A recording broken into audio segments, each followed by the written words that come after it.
Ratna pulang lebih cepat dari arisan karena hujan turun lebih awal. Jam dinding menunjukkan belum pukul 9. Lampu rumah menyala, tapi suasananya tidak seperti biasanya. Tidak ada suara televisi, tidak ada langkah tergesa menyambutnya. Saat ia meletakkan tas, telinganya menangkap lantunan doa pelan dari arah kamar belakang. Bukan suara Hendra yang biasa memimpin salat berjamaah dengannya. Langkah Ratna melambat. Ia berjalan tanpa suara, melewati lorong sempit yang jarang ia datangi malam hari. Doa itu jelas, terputus-putus, diucapkan dua orang. Di depan pintu kamar, ia berhenti. Tangannya sempat ragu menyentuh gagang, lalu didorong perlahan. Pintu terbuka, dan udara di dalam ruangan terasa berat seketika. Di atas sajadah, Hendra duduk bersimpuh. Di hadapannya, Lina menunduk, tangan terlipat rapi. Di antara mereka, sebuah buku nikah kecil tergeletak. Sampulnya sudah lusuh seolah sering dibuka. Tidak ada senyum, tidak ada pelukan. Hanya posisi duduk yang terlalu resmi untuk sekadar percakapan. Ratna berdiri kaku di ambang pintu. Hendra menoleh. Wajahnya berubah tegang. "Ratna, kamu sudah pulang," katanya pelan. Bukan terkejut, lebih seperti tertangkap. Lina tetap menunduk, tidak bergerak.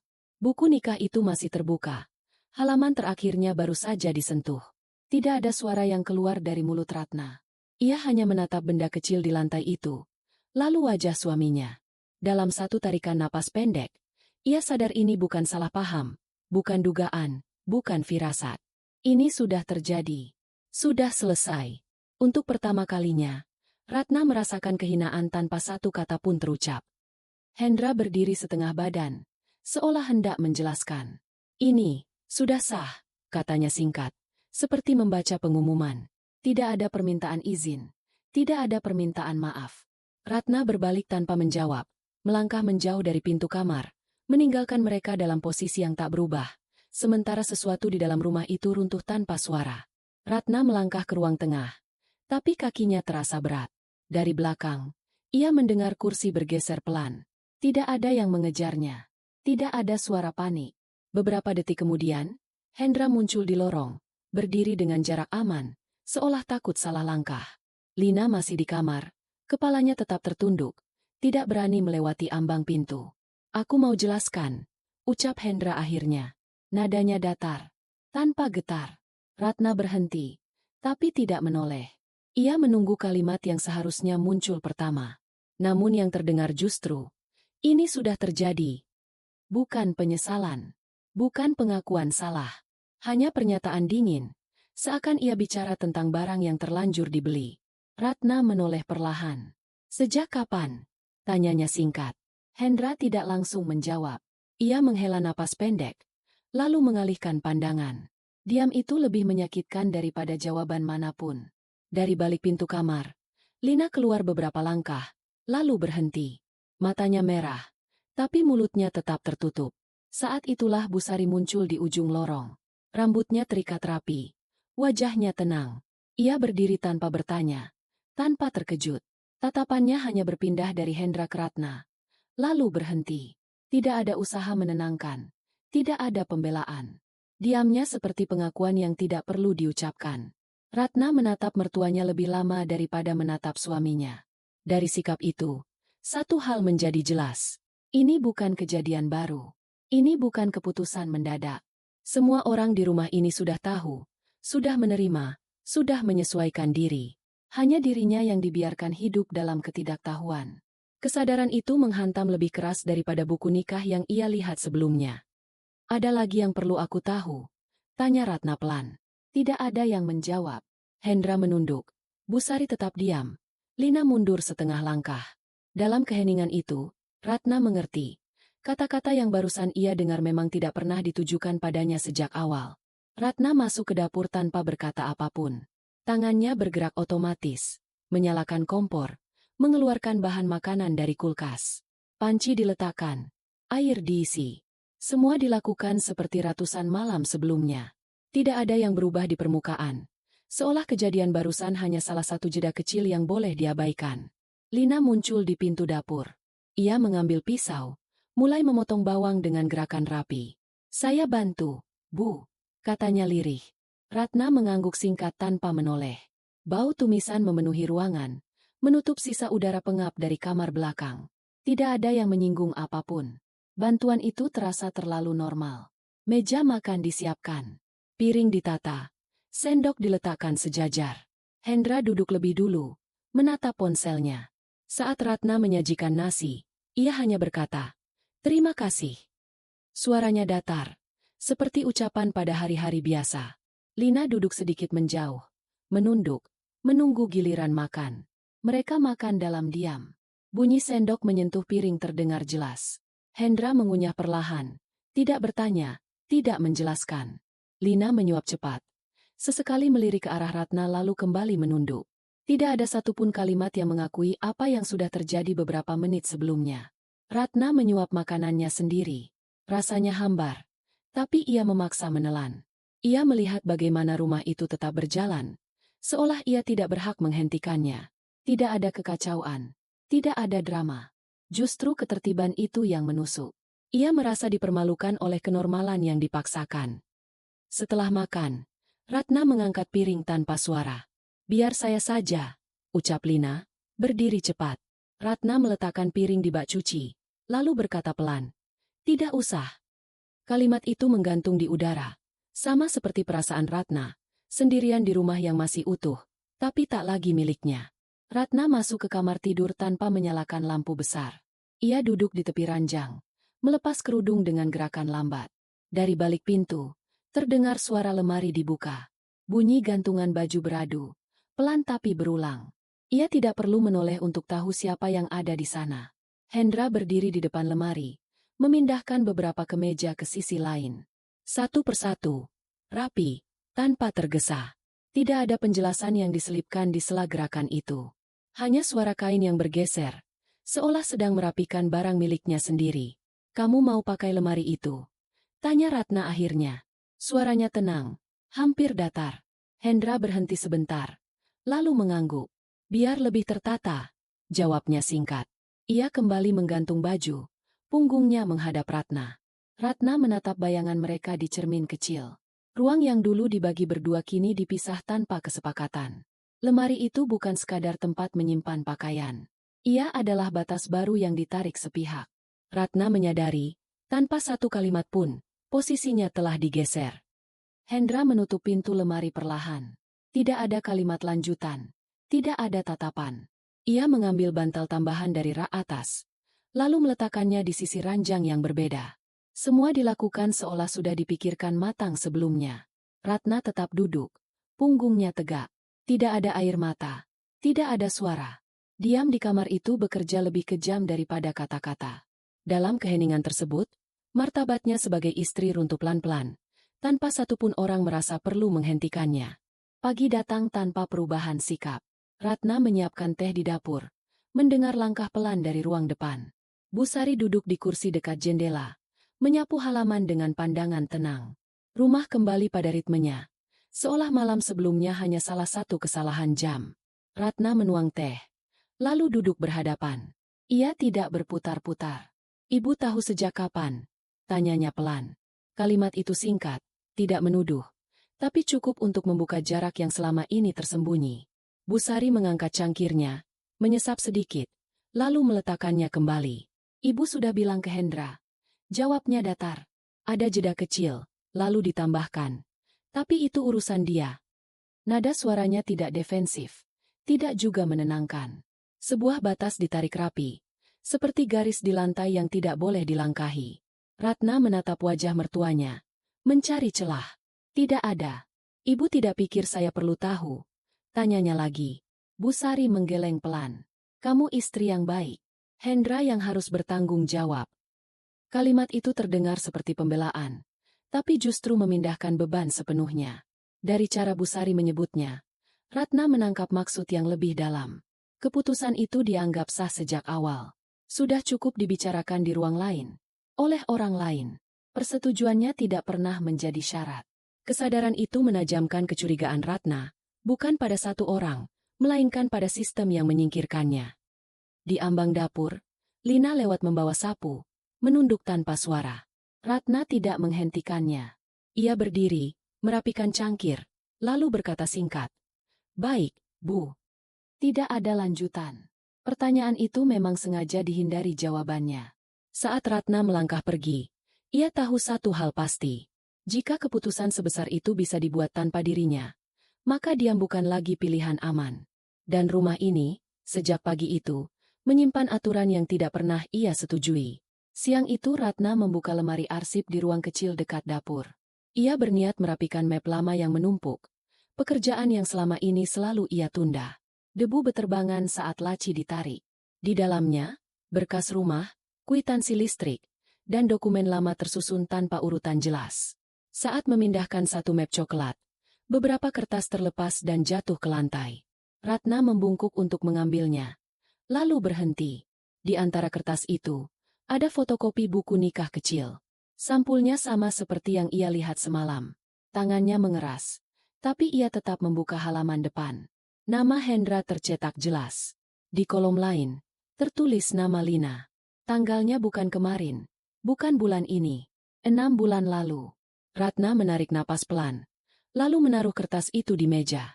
Di bawahnya, ada lembar lain, catatan transfer bank dengan nominal tetap, dilakukan rutin setiap bulan. Ratna menghitung cepat, 6 kali transfer. Tanggalnya rapi, selalu di minggu pertama. Tidak ada keterangan panjang. Hanya nama penerima. Lina. Polanya terlalu teratur untuk disebut kebetulan. Ini bukan keputusan spontan.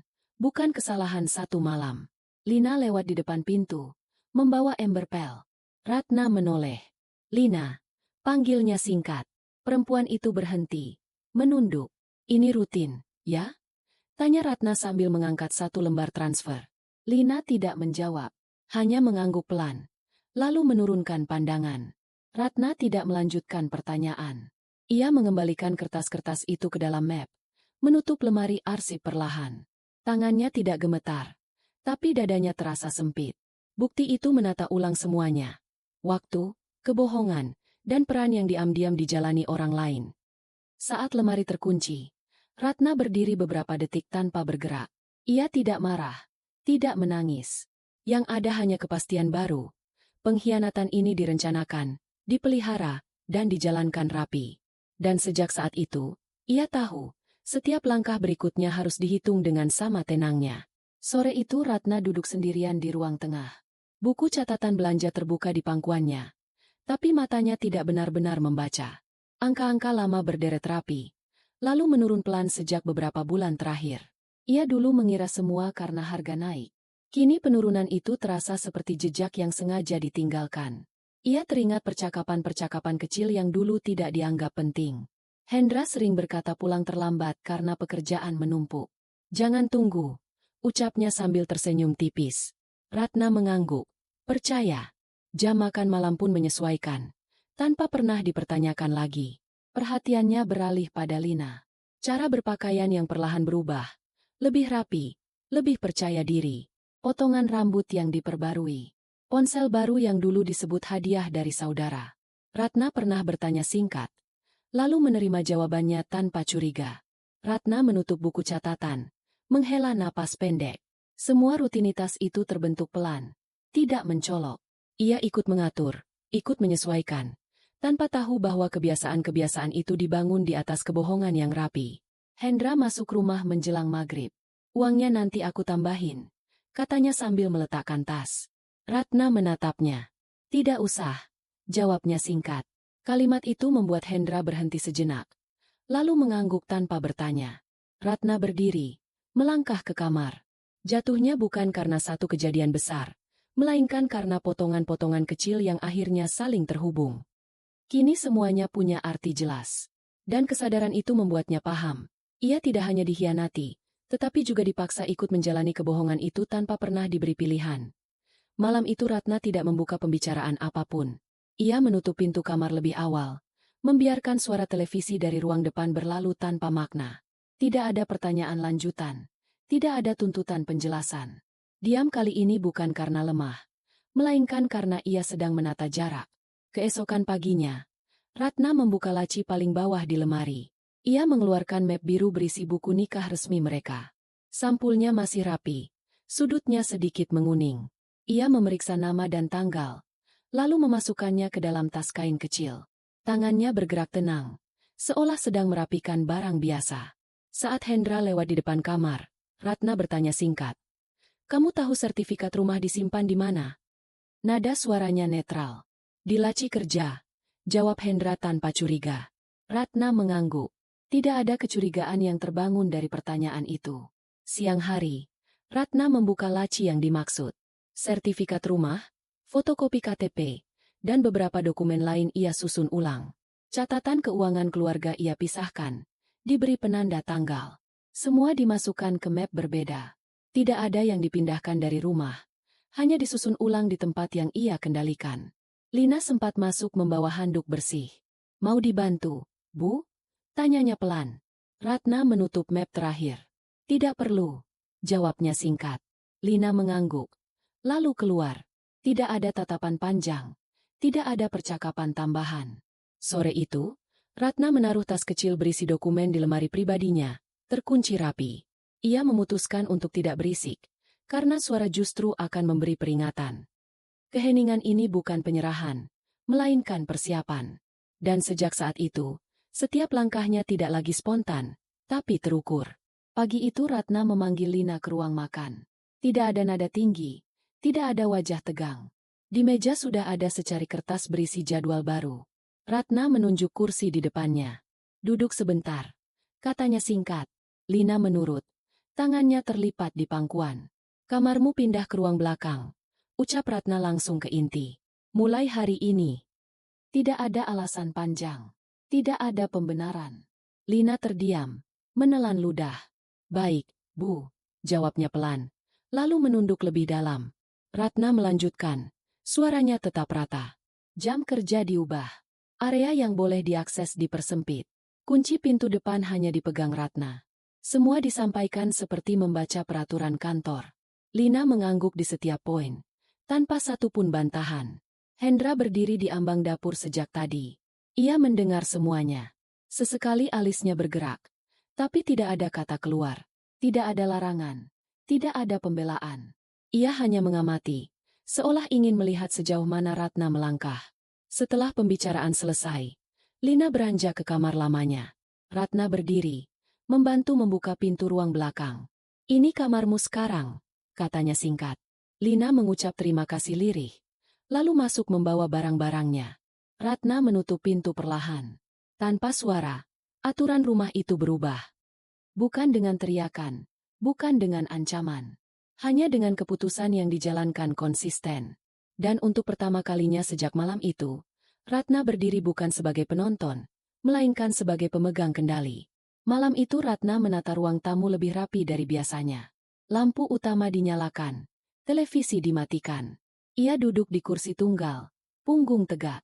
Kita bicara sebentar, katanya saat Hendra melintas hendak ke kamar. Tidak ada nada mendesak. Justru itu yang membuat langkah Hendra berhenti. Mereka duduk berhadapan. Jaraknya cukup untuk menjaga formalitas. Ratna tidak membuka dengan pertanyaan. Ia membuka map tipis di pangkuannya. 6 bulan, ucapnya pelan. Tanggal pernikahan siri itu. Hendra mengerjap. Wajahnya menegang. Ia jelas tidak menyangka Ratna menyebut waktu dengan tepat. Ratna melanjutkan tanpa melihat reaksinya. Transfer rutin. Setiap minggu pertama. Nominalnya tetap. Ia menggeser satu lembar kertas ke atas meja. Nama penerimanya. Hendra menunduk. Lalu cepat mengangkat kepala. Kamu ngapain buka-buka itu? Tanyanya. Suaranya meninggi setengah nada. Tidak bertanya, kenapa? Jawab Ratna singkat. Karena jawabannya sudah ada. Ia membuka halaman lain, menampilkan fotokopi buku nikah siri. Tangannya stabil. Ini juga. Kata-katanya tidak panjang, tapi urut dan tepat sasaran. Hendra bersandar. Napasnya berubah. Aku kira kamu cuma lihat sekilas, katanya pelan, lebih pada dirinya sendiri. Ia mengusap wajah, lalu menatap Ratna. Aku tidak menyangka kamu sejauh ini. Kalimat itu terdengar seperti keluhan, bukan penyesalan. Ratna menutup map, meletakkannya rapi. Aku tidak perlu tahu perasaanmu, katanya tenang. Aku perlu tahu fakta. Ia berdiri, memberi tanda bahwa pembicaraan ini bukan debat. Ketegangan tetap terjaga, tapi kendali sudah berpindah tangan. Hendra tidak menahannya. Ia hanya duduk, terdiam, menyadari satu hal yang telat. Pertemuan ini tak bisa dihindari, dan Ratna datang bukan untuk meminta penjelasan, melainkan untuk memastikan arah berikutnya. Ratna kembali duduk setelah beberapa detik berdiri. Ia tidak membuka map lagi. Tangannya justru diletakkan di atas lutut. Terbuka, tenang. Ada satu hal yang perlu kamu tahu, katanya. Datar. Hendra menegakkan badan, bersiap menerima penjelasan yang ia kira akan panjang. Ratna tidak memanjangkan. Semua aset keluarga sudah atas namaku, ucapnya pelan. Ia menyebutkannya seperti menyampaikan jadwal harian. Rumah, rekening utama, dan tabungan. Tidak ada penekanan berlebihan.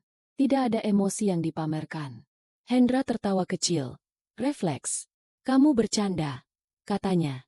Ia mencoba tersenyum, lalu berhenti ketika melihat wajah Ratna tetap sama. Itu tidak bisa dilakukan sepihak. Lanjutnya, nada suaranya mulai goyah.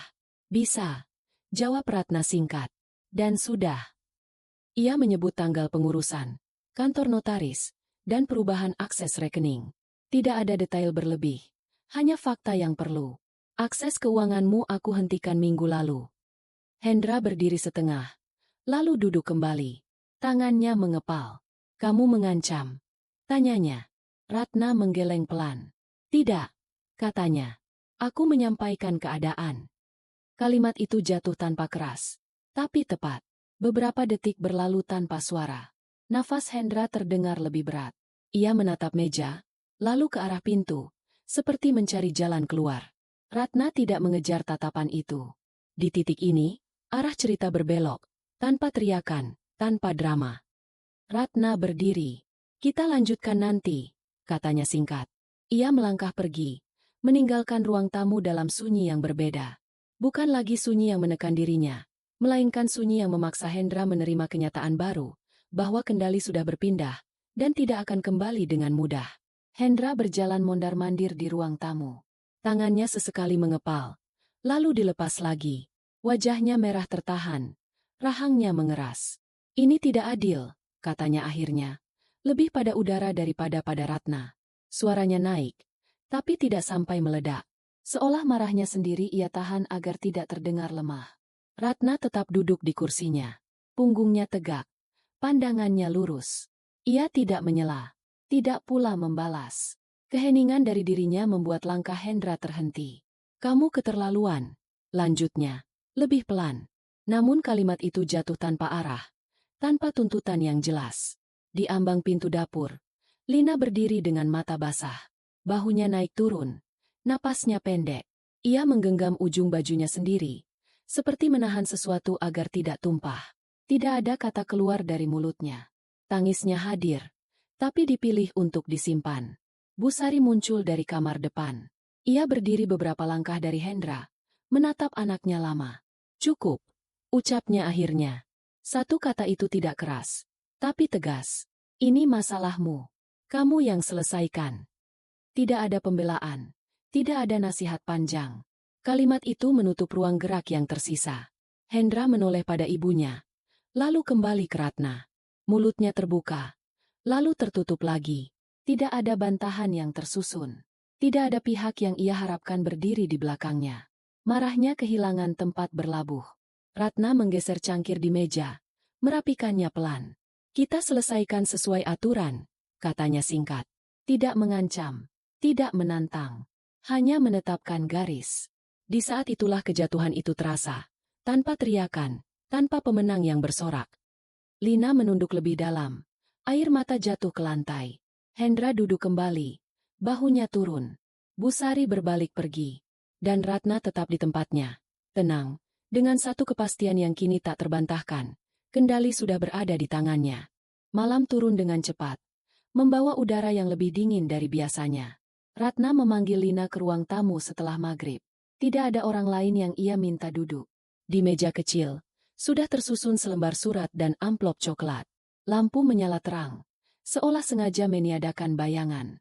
Kamu selesai bekerja di sini malam ini, kata Ratna tenang. Tidak ada pembukaan panjang. Ia mendorong surat ke arah Lina. Ini surat pemutusan kerja. Hakmu sudah aku hitung. Lina menatap kertas itu tanpa menyentuhnya. Bibirnya bergetar, tapi tetap tertutup. Aku minta kamu keluar malam ini juga, lanjut Ratna. Suaranya tetap rata. Tidak ada perdebatan. Lina akhirnya mengangkat amplop itu. Tangannya gemetar. Air mata jatuh satu persatu ke lantai. Tapi ia tidak berkata apapun. Tidak meminta. Tidak membela diri. Hendra berdiri dari kursinya. Ratna, ini terlalu cepat, katanya. Nada suaranya tertahan. Ratna menoleh. Keputusan ini sudah dipikirkan. Jawabnya singkat. Tidak ada ruang tawar-menawar di kalimat itu. Hendra terdiam. Menyadari kata-katanya tidak mengubah apapun. Bu Sari muncul di lorong. Memandang adegan itu tanpa melangkah mendekat. Tidak ada teguran. Tidak ada permohonan. Lina berdiri perlahan. Membungkuk singkat. Terima kasih, ucapnya lirih. Entah kepada siapa. Ia berjalan menuju kamar belakang untuk mengambil barangnya. Suara koper diseret pelan. Pintu dibuka. Lalu ditutup kembali. Tidak ada bentakan. Tidak ada tangis keras. Namun rumah itu terasa gempar oleh sesuatu yang tak kasat mata. Oleh keputusan yang tak bisa ditarik kembali. Sunyi ini adalah klimaks yang tidak butuh saksi. Saat pintu depan tertutup untuk terakhir kalinya, Ratna berdiri beberapa detik di ruang tamu. Ia tidak menghela napas panjang. Tidak pula menoleh ke belakang. Malam itu, rumah tidak ribut oleh suara. Ia berguncang oleh garis tegas yang akhirnya ditarik. Dan tidak akan dihapus siapapun. Pagi datang dengan cahaya tipis. Ratna bangun lebih awal dari biasanya. Kamar terasa lengang. Sisi ranjang yang lain kosong. Lemari tertutup rapi. Beberapa gantungan baju sudah hilang. Tidak ada pesan di ponsel. Tidak ada catatan di meja. Kepergian itu terjadi tanpa pengumuman. Ratna melangkah ke dapur, menjerang air, lalu membuka pintu depan. Udara pagi menyentuh wajahnya. Ia mengambil sapu dan mulai membersihkan halaman. Gerakannya teratur. Bu Sari muncul di teras. Hendra tidak di rumah? Tanyanya pelan. Ratna mengangguk singkat. Iya, jawabnya. Tidak ada tambahan. Suara sapu menggesek lantai terdengar jelas. Tetangga lewat, menyapa seperlunya. Ratna membalas dengan anggukan kecil. Tidak ada yang perlu dijelaskan. Ia menyapu sudut-sudut yang selama ini jarang tersentuh, mengumpulkan daun kering ke satu tempat. Pekerjaan sederhana itu terasa menenangkan. Bu Sari berdiri beberapa langkah di belakangnya. Kamu sarapan dulu, katanya. Ratna berhenti sebentar. Nanti, jawabnya. Nada suaranya ringan. Pasti. Bu Sari tidak memaksa. Ia kembali masuk, meninggalkan Ratna dengan halaman yang hampir bersih. Ratna menyandarkan sapu, menatap rumahnya dari luar. Tidak ada suara langkah tergesa. Tidak ada ketegangan yang menunggu di dalam. Ia membuka pintu, memeriksa kunci, lalu menutupnya kembali. Tidak ada penyesalan yang perlu dirawat. Yang ada hanya ruang bernapas yang akhirnya cukup. Sebelum masuk, ponselnya bergetar. Satu pesan singkat dari Hendra muncul, lalu hilang setelah dibaca. Ratna tidak membalas. Ia menyimpan ponsel, melangkah ke dalam rumah. Untuk pertama kalinya, pagi itu tidak menuntut apapun darinya, dan rumah itu kembali berada di bawah kendalinya.